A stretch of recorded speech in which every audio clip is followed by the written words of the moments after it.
Welcome to the Upwards podcast. I'm here with Brandon Bloch. Hey, Brandon. Hi, Dan. Thanks for having me. Yeah, it's good to sit down with you, have a talk about your new book. It came out this summer with Harvard University Press called Reinventing Protestant Germany, Religious Nationalists and the Contest for Post-Nazi Democracy. So, Brandon, before getting into the book, just give us a brief intro, including what you do at the UW and what you teach. Sure. So I'm an assistant professor in the history department at the University of Wisconsin-Madison. I've been here since August of 2020, so came right in the middle of the pandemic.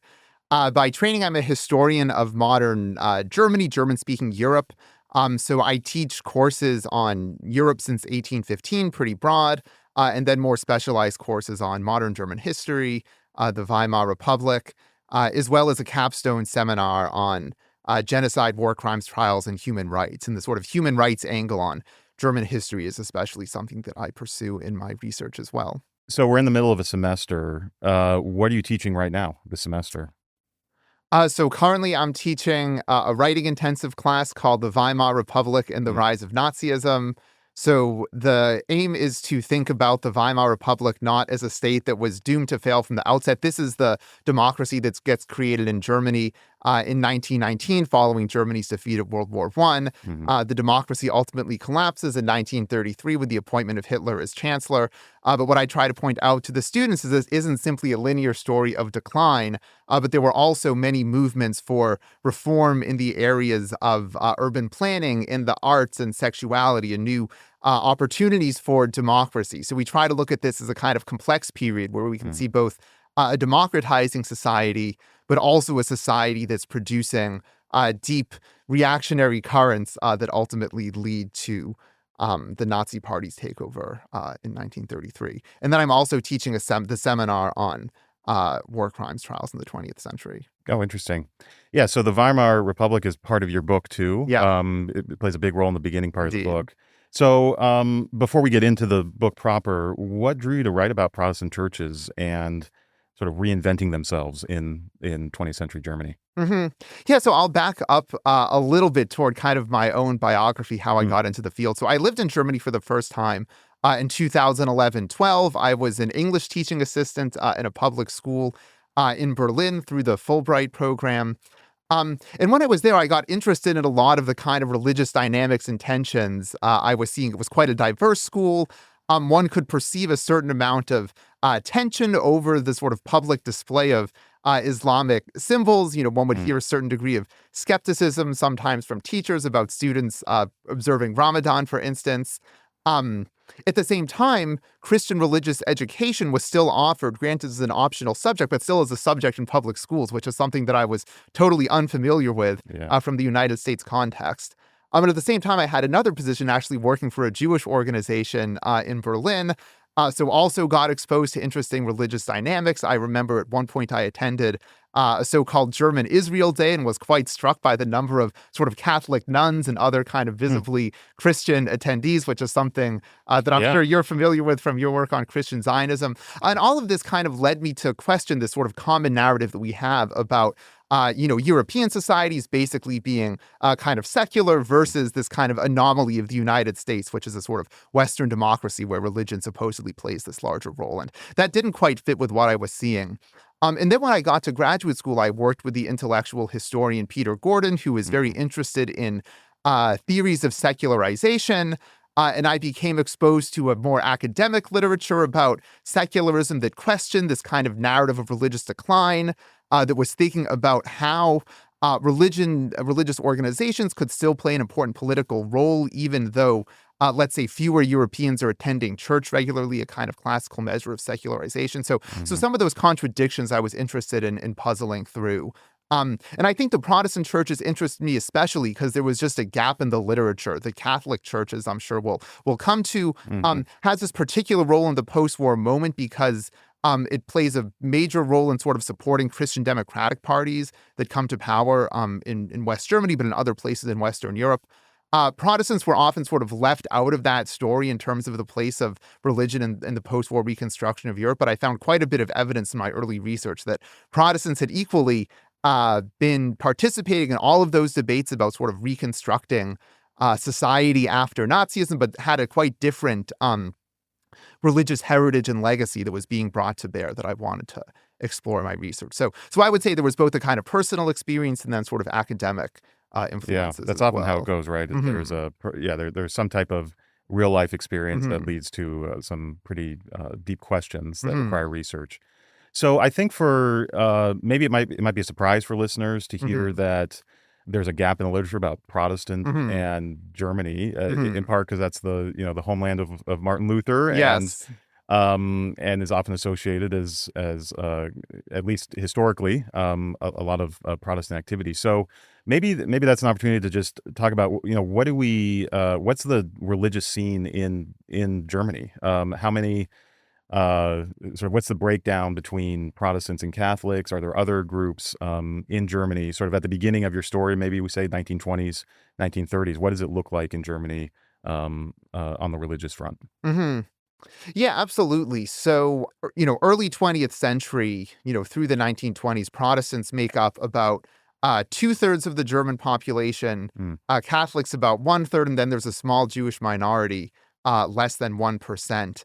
And within the Protestant churches, the structure of organized religion is quite different from the kind of very multi-denominational system that we see in the U.S. mhm. There are certainly evangelizing kind of Anglo-American denominations, Methodists, Baptists, Mormons, whether one considers them Protestant, that are in Germany at the time. But overwhelmingly, the Protestant scene is dominated by sort of large regional churches into which people essentially become members, at baptism, sort of through family lines, but that have a kind of close relationship to the state. Mm, This is actually a legacy of the Reformation when local princes throughout the German state would sort of determine the confession of their lands. And you still have these kind of state-sponsored churches in the early 20th century that, for instance, collect their revenues through the state tax rolls, that have the privilege of performing public functions like supervising religious education in the schools, which one still sees today. So these right. legacies.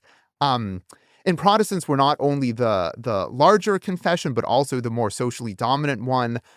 In the monarchy that ruled Germany up until 1918 was Protestant, and because of this system of state-church intertwinement, the Kaiser, the sort of leader of the German Empire, was actually also officially the head of the Protestant Church of Prussia. Mm, So quite different from the system of what the Germans would call kind of free churches right. that dominate in the United States. This is broken, though, this sort of link in 1918. I mentioned already I'm teaching a course on the Weimar Republic. So in 1918, the king abdicates. There's a kind of revolution that erupts as the military effort is collapsing at the end of the Great War, leading to the declaration of essentially a secular Mm. republic that does not have an official church, which becomes a major shock for the pastorate and the church-going laity.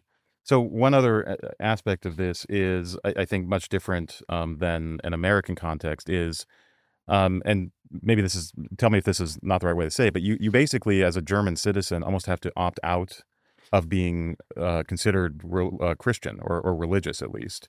Whereas in our society here in the United States, it's often more of a voluntaristic opting in. There's not a default. When you're born, you're not registered sort of with a state-sponsored church in the U.S. But that is a situation in Germany at this time. Is that right? Yes, exactly. So the Yeah. opt-out situation is really critical, and I think also gets us some of these kind of paradoxes of secularism. Mhm. Because certainly, especially in urban Germany, among kind of the industrial working classes, Germany is the sort of most uh, industrialized state in Europe by the end of the 19th century. You're seeing declining levels of religious participation among workers who are gravitating toward the large socialist movement, yet relatively few of them actually formally leave the church. Mhm. Mhm. People are still being baptized in the church. The church is still playing a role in funeral rites, for instance. So you still have a church that's able to collect revenues from millions of uh, sort of nominal members, and thereby have and maintain these connections to the state and play an active political role even as the number of members who are regularly attending services and sort of actively engaged in Christian institutions, especially on the Protestant side, less so on the Catholic, is declining already by the early 20th century. And this is kind of so the challenge of how to then sort of maintain their public role, whether the churches still deserve to have this kind of special public status, is a matter of contention already, especially, I would say, during the 1920s. Right. Okay. So in your book, you track what you call a generation of church leaders, writers, intellectuals who are, sort of born in the late 19th century and sort of coming of age, you could say, in the 1920s and 30s. So just tell us about sort of who that group is and how they experienced the Weimar years up until 1933 and the rise of Nazism. Just give us a sense of sort of who are the people we're tracking through this story.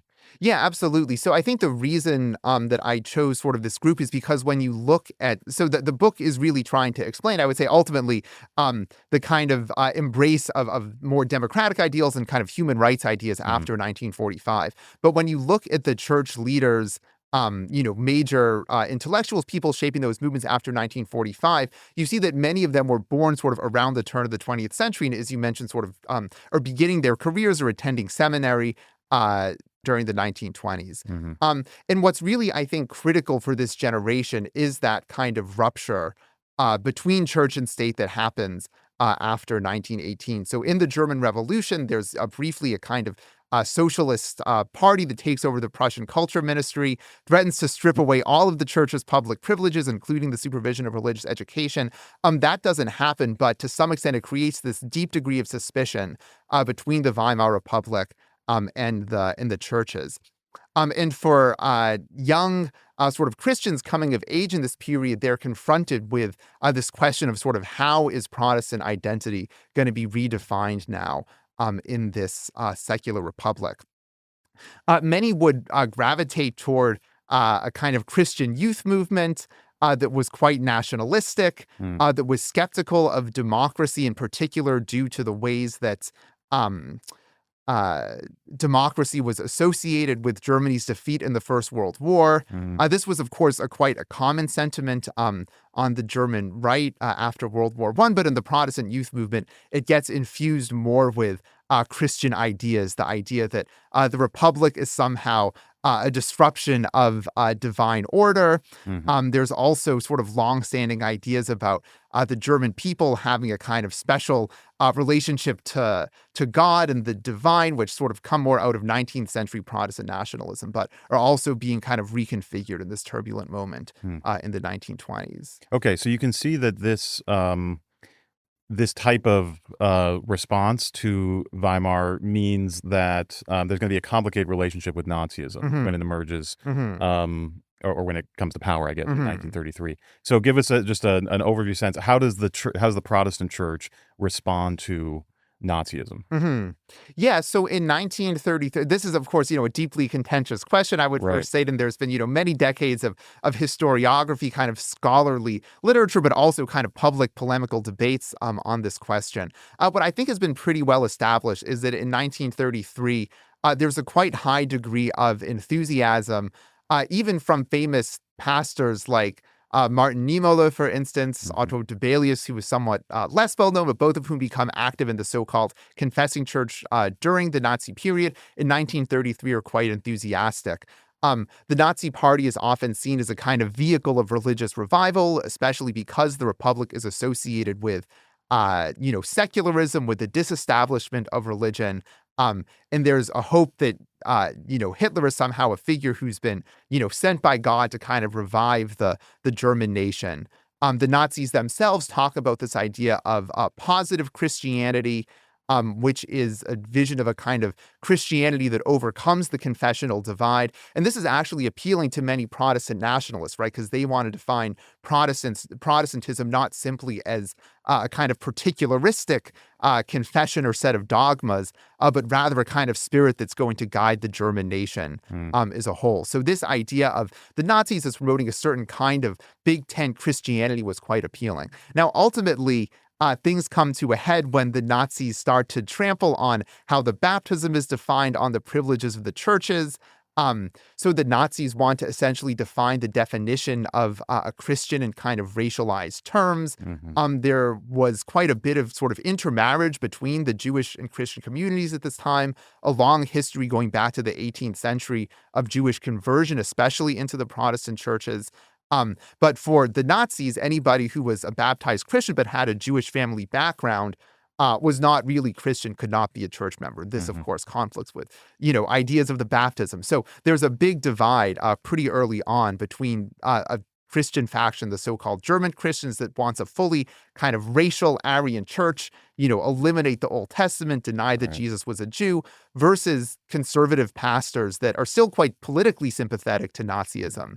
And especially its idea of sort of recovering German glory after the war, but who reject this incursion on traditional Christian ideas of the baptism, as well as the Nazis' incursions on religious education and other things. There is a more radical faction we can talk about that actually does want to call out the Nazi attacks on the Jewish community, but that's a smaller group, I would say, than had what was presented in kind of later portrayals of this period. Right. Well, let's talk about that for a minute, because I think for many of our listeners, that smaller faction is the one that gets a lot of sort of attention. That'd be the Confessing Church. That's Karl Barth, the famous theologian, and and that's someone like Dietrich Bonhoeffer, who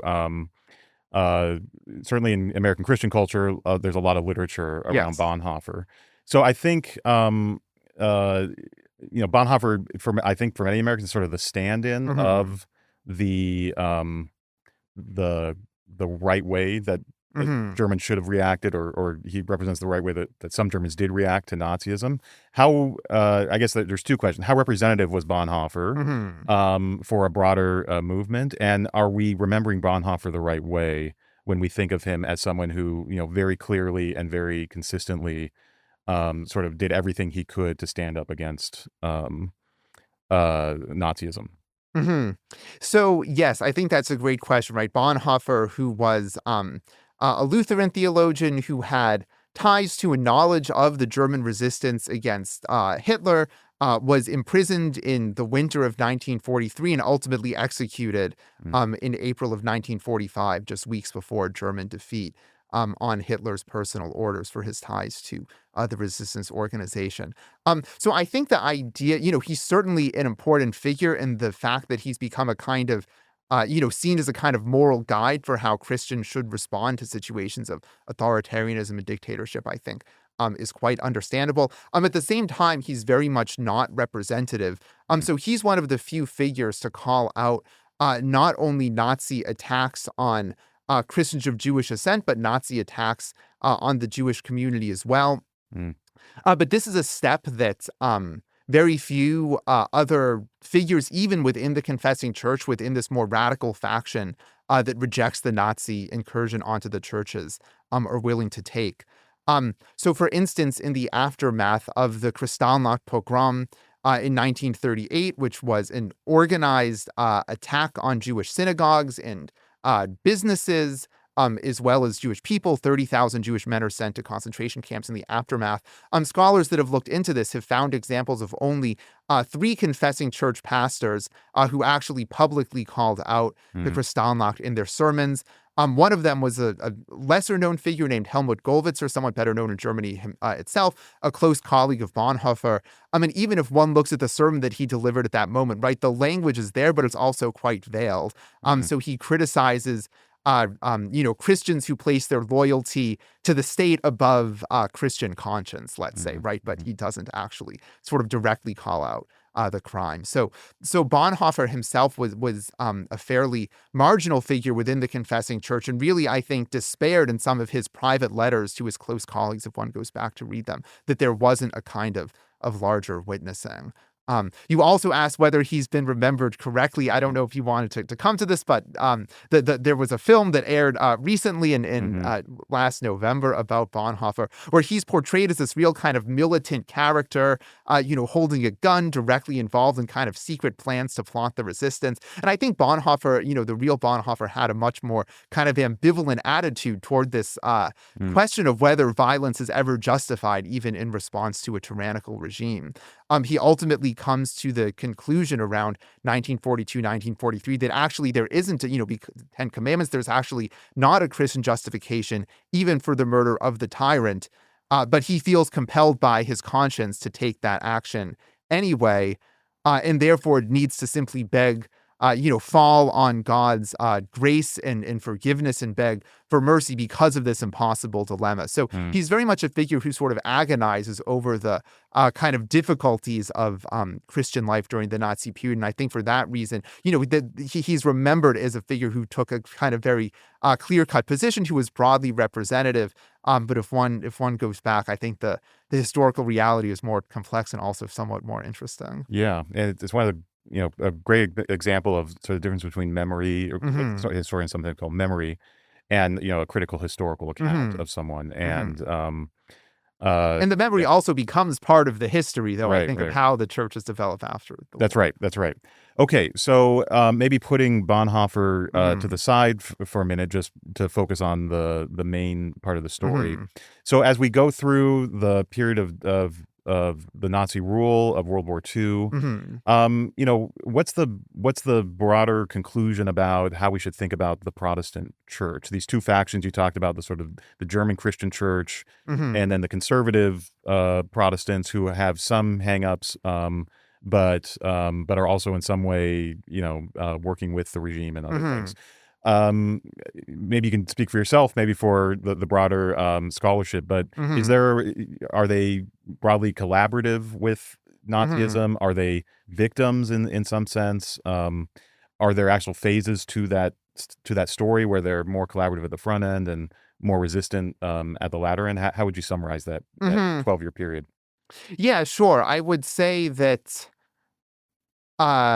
those clear-cut categories are sometimes difficult because in some ways one can be a participant and a witness and a victim all at the same time. I mean, I certainly wouldn't want to deny that there are confessing church pastors, hundreds of them, who were being harassed by the Gestapo, the Nazi secret police, due to making public statements about, for instance, the Nazis trampling on Christian religious education.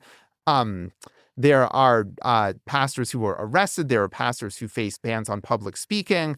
Martin Niemöller being sent to Sachsenhausen and Dachau for 8 years due to publicly criticizing the regime is quite an unusual case. Again, another figure I think taken is representative who wasn't necessarily so. But there was certainly victimization, and then at the same time, participation as well. So there are a number of pastors within the confessing church, for instance, who join the Wehrmacht military chaplaincy, so who become witnesses to Nazi crimes as members of the chaplaincy on the Eastern Front, and to some extent also trying to provide some kind of Christian justification for the church's role. This is something that my senior colleague Doris Bergen has recently written about very brilliantly, where you will have pastors on the Eastern Front who talk about the kind of Nazi rescue of the German rescue of Christianity through the occupation of the Soviet Union, where Christianity had been destroyed. And some of those military chaplains were pastors who themselves may have been harassed by the Gestapo or harassed by the regime, but also see Christianity, even if they don't identify as kind of Nazi ideologues, still see themselves as kind of representatives of Christianity's role in creating some kind of new order. What happens, I think, after the war, and to some extent even during the war itself, in part due to how the confessing church is being portrayed in the international media, for instance, is that the more obvious accounts of resistance, such as the imprisonment of Martin Niemöller, who appears in the cover of Time magazine in 1940, are being exemplified and really highlighted. The role of confessing church pastors is military chaplains is something that's come through in the historiography only in the past several years. Right. And on that point too, Talk to us about.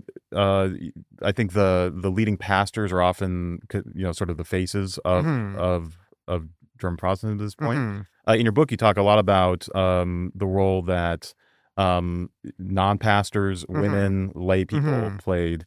How should we think about that? Was there what was the sort of look of the broader activity and who was involved in it? Hmm. So I think, yeah, if one is looking at the more kind of radical faction within the confessing church resistance, so people who are not only talking about church privileges and religious education and baptized Christians of Jewish descent, but who were actually engaging in rescue efforts on behalf of Jews threatened with persecution, what one finds is that these are people who are kind of outsiders to the official church structures and Hmm. church leadership, right? Which makes sense because even people like, Martin Niemöller, Otto Dibelius, who are pastors and kind of leaders within the confessing church, right? What they're trying to do in part is to sort of protect the institutional interests of the church from the incursions of the Nazi state.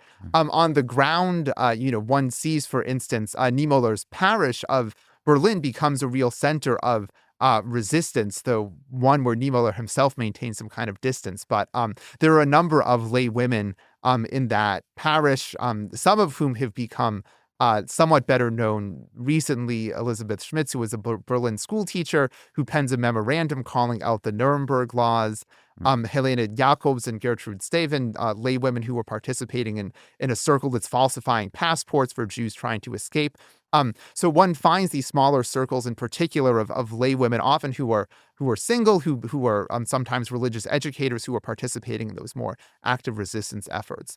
And a number of Christians of Jewish descent as well who are members of these parishes, unsurprisingly, because they oftentimes will have Jewish family, are also more involved in active resistance efforts. So at the local level, there are efforts to create false documents for Jews trying to escape, to hide Jews in the apartments of parishioners to help them evade deportation. But again, it's not primarily the sort of leading pastors that are involved. And in part, it's, because also many of the pastors themselves are conscripted into the military Right, by the time the war begins. right. Before we go to the post-war period, Hmm. it just struck me that some people might not know, or they might not associate Niemöller with the thing that he's Hmm. most, at least famous for in like pop culture here, which is a Hmm. certain prayer he gave, Hmm. which I'm not going to be able to recite right now, but is roughly, well, do you have any memory of the prayer? So, in, so it begins, first they came for the communists, but I the was comment, not a yeah. communist. Then they came for the social democrats. Then they came for the Jews, but I was not Jewish. And then they came for me, but there was no one There was to no one left to stand for. I speak mean, for me. this Yeah, is, yeah, there's different versions and different translations, but that's the right. the gist of it. Okay, just so Which I people, learned when I was 12 years old and first studied the Holocaust in Hebrew school, right? So it's also yeah. gotten kind of taken up in the Jewish discourse on the Holocaust as well, That's which is interesting. quite I just interesting. saw it on a social media post like 2 days ago Yes, referencing current yes, events. So, yes. yeah, so still a very prominent sort of pop Hmm. culture touch point. Hmm. Okay, so going to the post-war period, which I Hmm. think is really where so we see the fruits of your labor in terms of Hmm. the way you're looking at the church. Hmm. Yeah, just walk us through how does the church respond to the early post-war period, Hmm. and how's it grappling with this history that it's just gone through the 12-year period, and trying to sort of make a case for why the church still matters in post 1945 Germany. Hmm. Yeah, absolutely. So there's this, several phenomenon going on Mm, simultaneously. So on the one hand, you see definitely the deep legacies of, the kind of fractiousness and division that I mentioned mm, during the Nazi period. People like Niemöller, Gollwitzer, and other, confessing church pastors who had experienced the repression of the state are very upset with the more kind of conservative pastors who had passed through the period more unscathed, who hadn't defended them and now sort of occupy leading positions in the churches.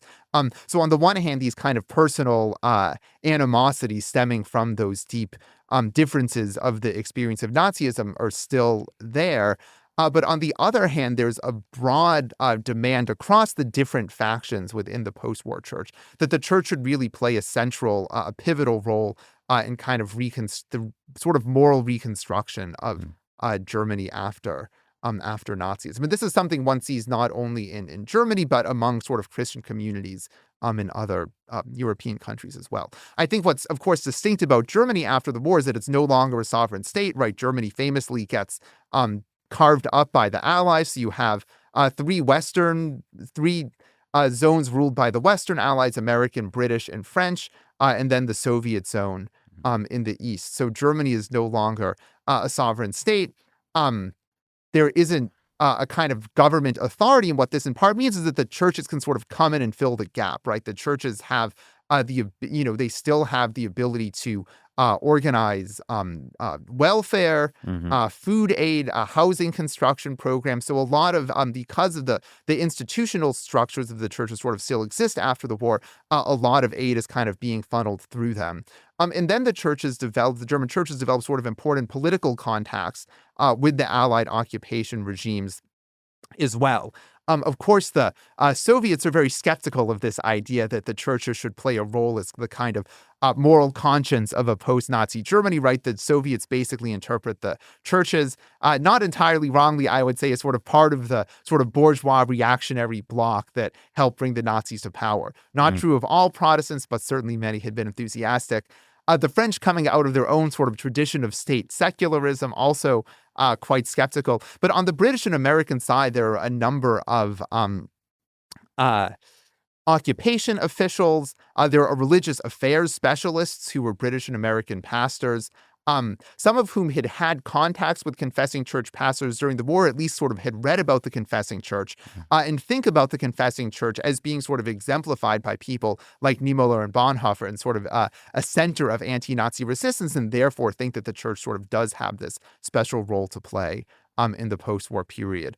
And so it's through that the churches managed to kind of carve out new privileges in the post-war constitution, while at the same time also playing a role in sort of galvanizing opposition against Allied denazification measures, which perhaps is something we can we can talk about that. Just a comment on it's interesting to me. You say the British and the American occupiers are the ones that are sort of most interested in viewing the German Protestants as a sort of force for their side for what they want to do. That seems to line up perfectly with how Americans are interpreting the war themselves as a moral, even religious war. And then, of course, we're moving into the early Cold War period. And the U.S. isn't totally unique, but is certainly the exemplar of interpreting the Cold War as a sort of religious conflict between a God-filled free world and an atheistic Soviet world. So it makes sense to me that as they're thinking about whatever they want to reconstitute in West Germany, that they see the church as just inherently, because of the way they think the world works, as a force for good, as a force that will sort of inhabit the values they want to inhabit, as opposed to something that's going to undermine what they're trying to do. Right. And a number of, major figures in the occupation and sort of post-war American politics more broadly have close connections to the international Protestant groups. I'm thinking most obviously John Foster Dulles, who will become the Secretary of State under Eisenhower, was a member of the Federal Council of Churches, sort of major Protestant organization of the U.S., part of this group called the Commission on a Just and Durable Peace, which envisions Christian churches is really kind of essential to articulating, visions of what the West will be after the war. Dulles's brother, Alan Dulles, who's more well known as the director of the CIA, actually writes a book in 1947 about the German resistance against Nazism, where he highlights this idea of a kind of Christian anti-Nazi resistance. So there's certainly a dialogue between, this is one of the things I also sort of discuss in the book, the resistance narrative is not simply being sort of invented whole cloth by the German church figures, but sort of in dialogue between Germans and then sort of Anglo-American, to some extent Dutch colleagues who have connections to these international Christian organizations. Right. Okay. So then so let's talk a bit about the denazification. This actually complicates it, because at the same time that many in Germany, also in America and elsewhere, are seeing the church as sort of the polar opposite of Nazism. Hmm. The church is also involved in sort of resisting denazification Hmm. in Germany as well. So take us Hmm. through sort of what the church is thinking at that moment. Yeah, so denazification is a quite complicated and Mm. contentious phenomenon. So I'll first sort of introduce sort of what we mean by this term. So the Nuremberg International Military Tribunal, which brings up 21 high-ranking Nazis on charges of war crimes, crimes against humanity, crimes against peace, is by far the most famous example of Allied attempts to sort of remove Nazi ideology from German society. But especially early on, the Allies are envisioning very much a kind of transformative occupation where Nazi ideology has to be rooted out altogether. So there are hundreds of trials across the 4 occupation zones of Nazi military leaders, but also civilian politicians and other business people, professionals who have been complicit. But there's an even larger program, which is called denazification, where millions of Germans seeking jobs in the post-war civil service or other professions have to fill out a questionnaire reporting on their political activities during the Nazi period. Mm. Anyone who had been a party member could get brought before a tribunal to evaluate their degree of complicity and whether they could remain part of public life. So this was part of the vision of denazification that was articulated by all 4 allies in 1945. But it becomes deeply controversial. And for the Protestant churches, essentially the argument that gets made is that because the war is a product of a kind of secularization, right? Europe's fall away from God. So it's seen through very much, rather than sort of Nazism as this specific German phenomenon, Nazism is kind of universalized to represent Europe's fall away from God. Again, a convenient narrative that allied some of the church's own complicity in Nazism, right? But because of that, ultimately, a post-Nazi vision has to be sort of born out of Christian ideas of grace and reconciliation on all sides. So the churches would point out that the Allies had also committed war crimes, the bombings of German civilian infrastructure and cities, the expulsions of millions of ethnic Germans from East Central Europe at the end of the war. Of course, these things are not on the docket at Nuremberg. They're not part of denazification. So there's claims around a kind of victor's justice. But for the churches, these also become coded in an anti-Semitic way, right? This sort of putative contrast between sort of Christian grace versus a kind of punitive Jewish justice, and leaders of this sort of campaign against denazification in which Niemöller is involved. Bishop Theophil Worm, who was the official head of the post-war church federation, also involved. They don't shy away sometimes from pointing out that some of the Allied prosecutors at Nuremberg, for instance, were Germans of Jewish descent who had gone into exile and then came back as part of the Allied forces. So we see these sort of continuities in anti-Semitism and old school Protestant nationalism.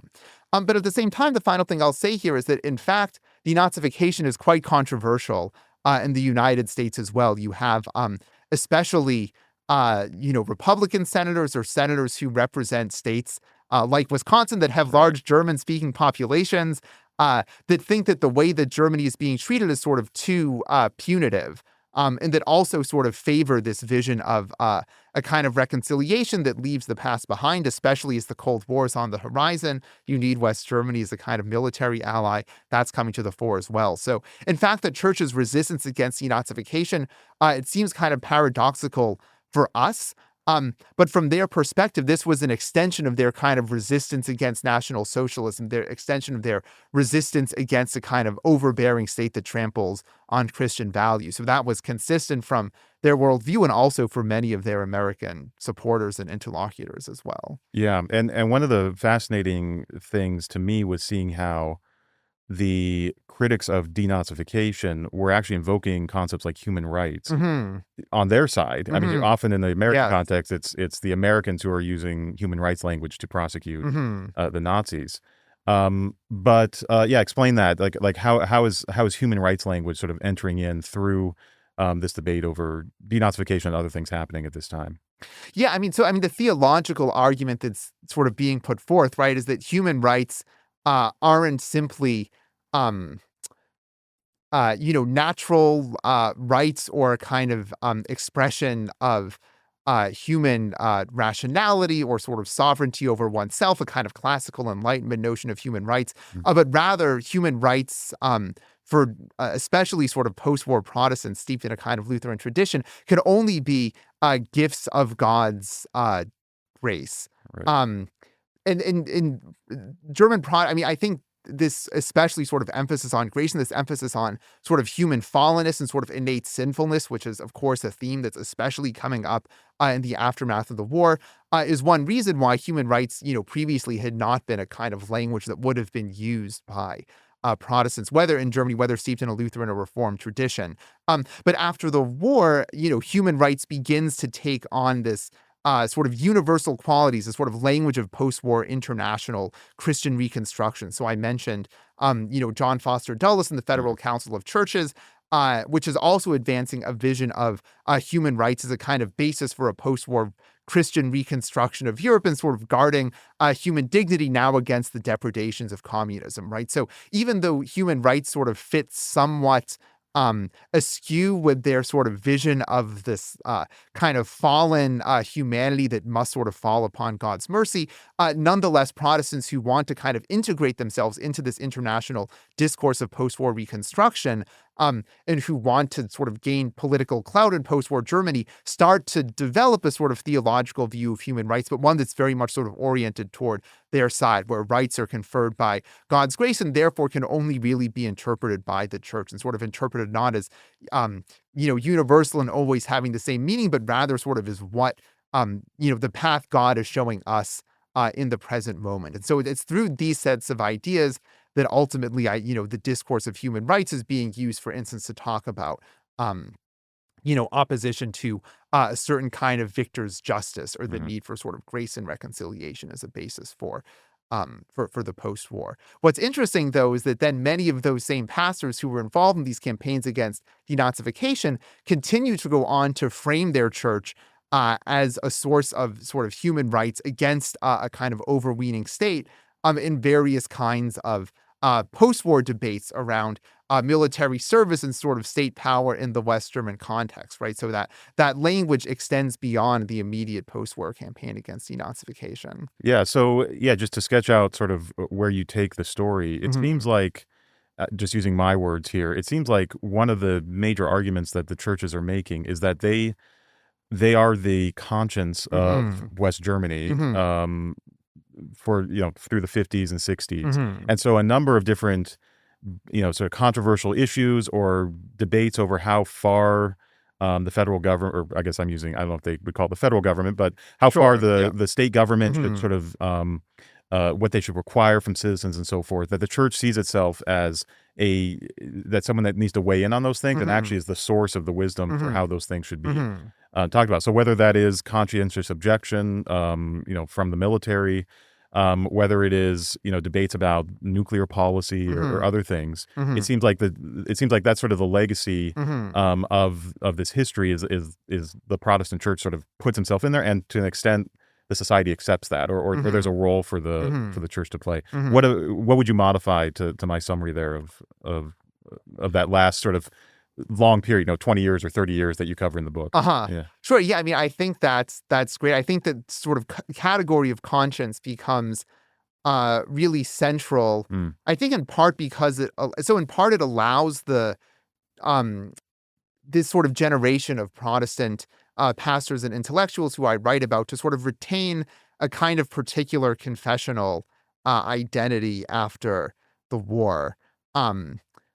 There is a Christian Democratic Party which claims to represent a certain Christian ecumenism encompassing both Catholics and Protestants. Some Protestants joined the Christian Democratic Party. Some are skeptical because of they see that the sort of Christian Democratic Party very much sort of aligns with the Cold War, and they're concerned about sort of alienating the Protestant population in East Germany. But for all of these Protestants, the idea of conscience as something that they can at least claim sort of distinguishes them from the Catholic Church. Now, of course, this is not really true, and I'll cite my colleague Peter Kaika's book it's called Follow Your Conscience, which some of you, we've actually interviewed him on that book. So I would refer listeners to that as well. And, he really shows how actually a discourse of conscience got mobilized, and for him in the U.S. context in the post-war decades. But for kind of Protestants looking to sort of stake out a confessional identity, looking to kind of rehabilitate their churches after this very complex legacy of intertwinement with the National Socialist state, one of the claims that can get made is that basically Catholicism is, and this is, classic kind of Protestant nationalist critique of Catholicism in Germany, right, going back to the 19th century, that Catholicism is a sort of religion about obedience to kind of church authorities, which is, of course, rooted in the Vatican. You have Protestants like Niemöller and others who sort of criticize the West German state, which supports a kind of Western European remilitarization, is being sort of in league with the Vatican to kind of repress Protestant Germany. On the other hand, the Protestant is sort of distinguished by their ability to kind of make independent moral judgments and follow their conscience, something exemplified supposedly by people like Bonhoeffer. Right. And the Protestant resistance under Nazism. So this set of arguments then leads the Protestant church to become really central, for instance, in advocating for a right of conscientious objection to military service, with an argument basically that a sort of Protestant conscience, which is sort of authorized to make free decisions and is not controlled by the state, that in light of this legacy of resistance against Nazism, that vision of conscience should be actually come foundational for West German democracy in general, and therefore be encoded to law through offering citizens the right to choose not to participate in military service. And in fact, West Germany is the only, I believe, democratic constitution in 1949 in the world that enshrines the right of conscientious objection quite narrowly, but that right is expanded in the course of the 50s and 60s in part through Protestant lobbying, as I show. And even for more conservative Protestants who support West German remilitarization, there's still a degree of support for this idea of conscientious objection, the idea that we still need to sort of give credence to this legacy that conscience sort of has for us as Protestants and that it played in the war.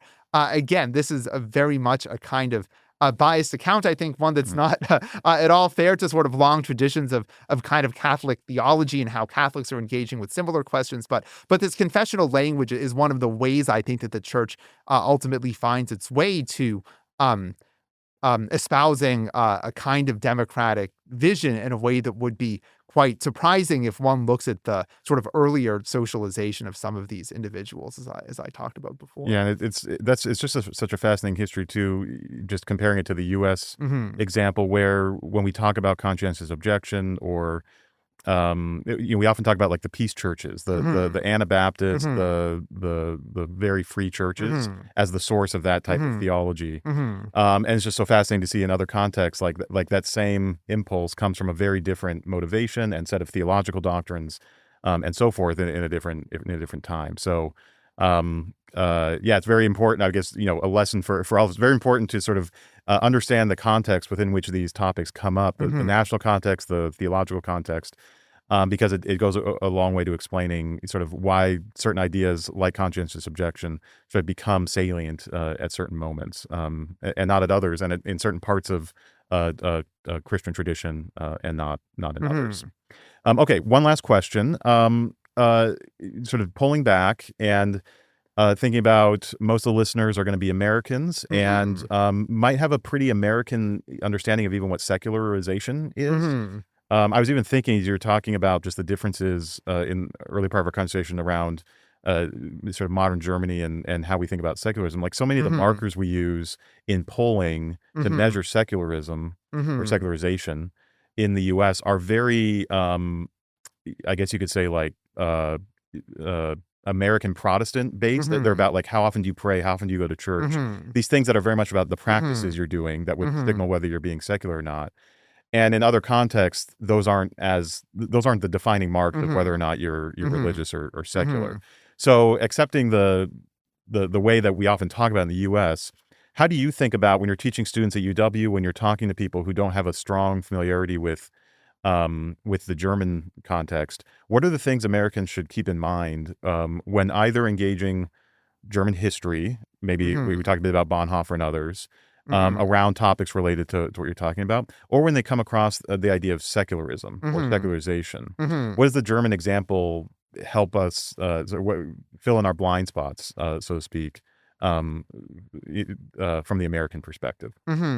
Yeah, I mean, I think what it can help us see is that secularization can have multiple different meanings and be on multiple different trajectories at the same time. So I certainly wouldn't deny, right, that secularization absolutely is happening along the kind of lines that you discussed in terms of a degree of private faith or church membership, knowledge of Christian doctrine, especially within German Protestantism, going all the way back to the early 20th century. But at the same time, for some of the reasons we've discussed, right, the churches continue to play important public roles. Their status is so-called corporations of public law is enshrined in the German Constitution in 1949. So they still have this legal status where they can collect revenues through the state tax system, as well as supervise religious education in schools, as I mentioned.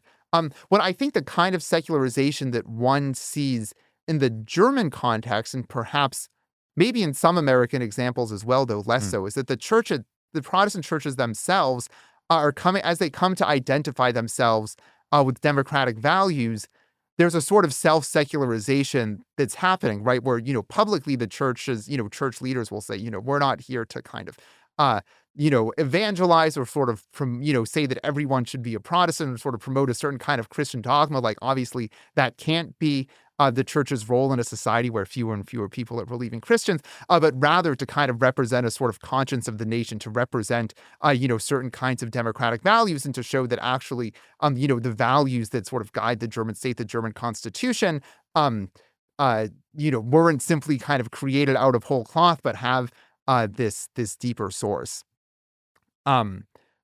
So there's a kind of, I think, secularization in terms of how the churches are talking about themselves, which is a bit different from the idea of secularism in terms of the decline of conventional religious worship. And one sees still these kinds of connections between the churches and political leaders for that reason. The presidency in Germany, so this is not the head of they make a distinction between the head of government, the chancellor, who kind of runs the parliament, versus the head of state, who's supposed to kind of speak to the broadly shared values and bring people together across political parties. And the head of state historically has frequently been a Protestant, including the current president, Frank-Walter Steinmeier. Often they've been connected with the Kirchentag, which is a biennial so-called lay assembly that continues to draw upwards of 100,000 people to these mass conventions, despite Germany being increasingly a secular society. The church still holds this space open where people are coming together to talk about,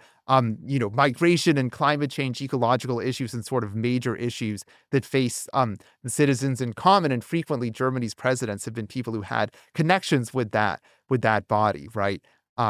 So I think that's a different kind of secularism than simply kind of the elimination of religion as an important factor in people's private lives. Right. Yeah. And that's fascinating. And I think what you said at the beginning of your answer about secularism can sort of be going on multiple tracks at the same time is a good thing to keep in mind when thinking about the American context, but then other tracks that are not available in our society, but are in places in Europe and elsewhere. Brandon, thanks for your time. It's been a pleasure to talk to you about your book. The title again is Reinventing Protestant Germany: Religious Nationalists and the Contest for Post-Nazi Democracy. So go check out the book if you're interested. Thanks for watching the Upwards podcast. If you're interested in more episodes, head to slbf.org. Check out our studio page. We have now more than 150 conversations there for the Upwards podcast. So thanks for tuning in. See you again next time.